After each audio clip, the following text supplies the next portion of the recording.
Bonjour à tous, je vous invite à écouter l'extrait de l'épisode que je vais publier dimanche. C'est un petit aperçu de la discussion que j'ai menée avec mon invité qui est, je ne vous le cache pas, absolument passionnante. Bonne écoute et à dimanche pour entendre l'intégralité de l'épisode.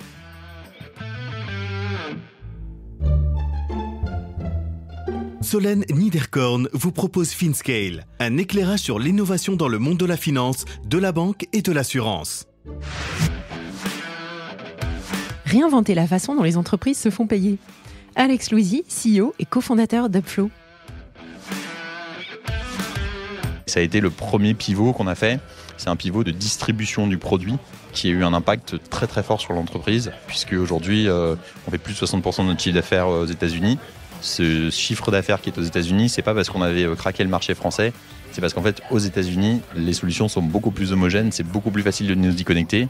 Et même si le produit en lui-même est le même, la distribution est complètement différente. Et ça, c'est quelque chose qui a été très important dans un pivot qu'on a fait dès le début. Et c'est d'ailleurs pour ça qu'on a candidaté au Y Combinator. Après avoir entamé une carrière toute tracée en finance, Alex a tout plaqué pour lancer Upflow. Il nous fait découvrir cette véritable aventure qu'il a menée de Paris à New York, d'Exa à Y Combinator. C'est un épisode moins centré sur la technique, mais davantage sur l'aventure humaine de l'entrepreneuriat, où l'on oscille entre pivot, souplesse, questionnement, abnégation et obstination. Au travers de ce récit palpitant, vous allez découvrir une scale-up en fintech qui révolutionne la manière dont les entreprises se font payer. Alex nous parle des échecs, de ses apprentissages d'entrepreneur, de la gestion complexe d'une équipe répartie sur 2 continents, de la distribution et de ses partenaires stratégiques. Un formidable retour d'expérience. Bonne écoute à tous.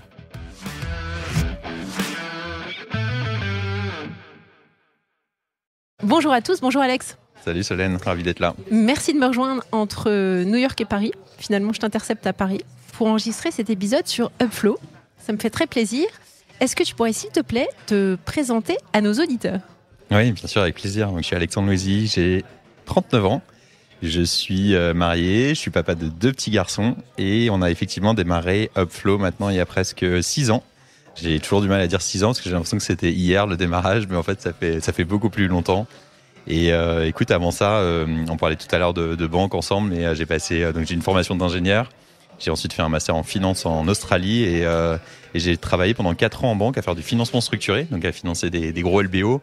Et j'ai ensuite travaillé dans une petite boîte de télécom dont j'étais responsable du développement international. Donc c'était l'intersection entre la finance et l'international qui peut-être m'a donné un peu des idées pour Upflow pour la suite.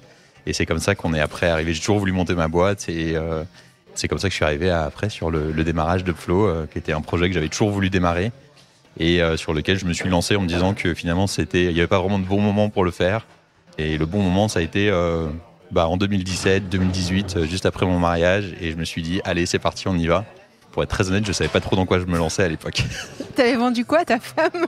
Rien, c'est elle qui m'a poussé. Elle me dit, ça fait depuis toujours que tu me parles de monter ta boîte. Allez, vas-y, fais-le. Et ça a été, je savais que j'allais le faire, mais ça a été le déclic pour le faire en tout cas.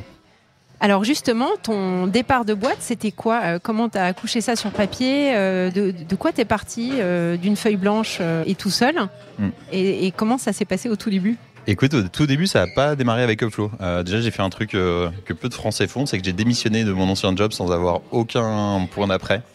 J'avais vraiment besoin de ce temps pour réfléchir, pour me poser, j'avais l'impression j'essayais à la fois d'être dans l'ancienne boîte, de réfléchir à la suivante, etc. Ça ne marchait pas du tout. Et j'ai pris ce temps, ces 6 mois, pour réfléchir à ce que je voulais faire. À l'origine, je voulais faire du financement pour les petites entreprises. J'ai toujours été passionné de fintech. J'avais bossé en banque, je faisais du financement structuré pour des très grosses entreprises. Et j'essayais justement d'essayer de me dire comment est-ce qu'on peut appliquer ces méthodes de financement à des plus petites entreprises de manière plus moderne.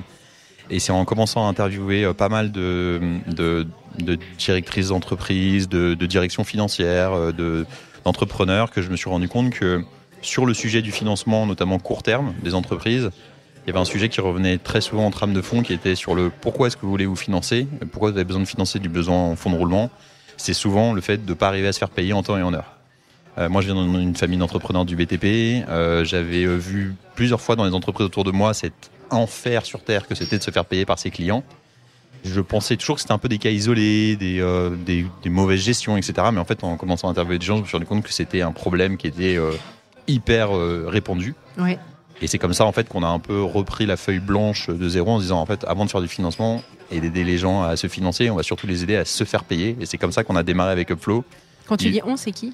Eh ben, c'était moi tout seul au début et une rencontre absolument improbable de Thibaut Elzière chez The Family. Je me souviens toujours de ce moment. J'ai d'abord rencontré le père de Thibaut Elzière qui était là ce soir-là complètement par hasard dans une soirée The Family.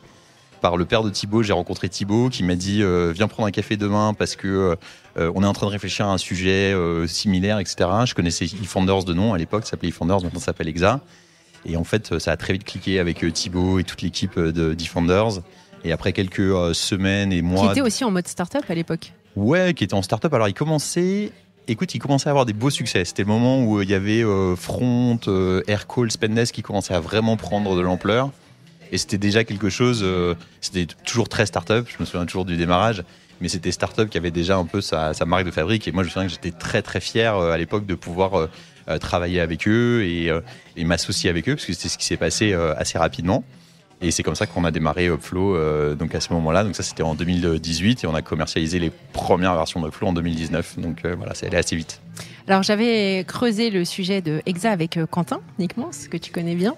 Alors justement, entre ce que vous avez développé ce que vous avez développé avec eFounders au tout début et ce qu'il y a maintenant, ce que vous avez déployé maintenant, ça n'a plus rien à voir.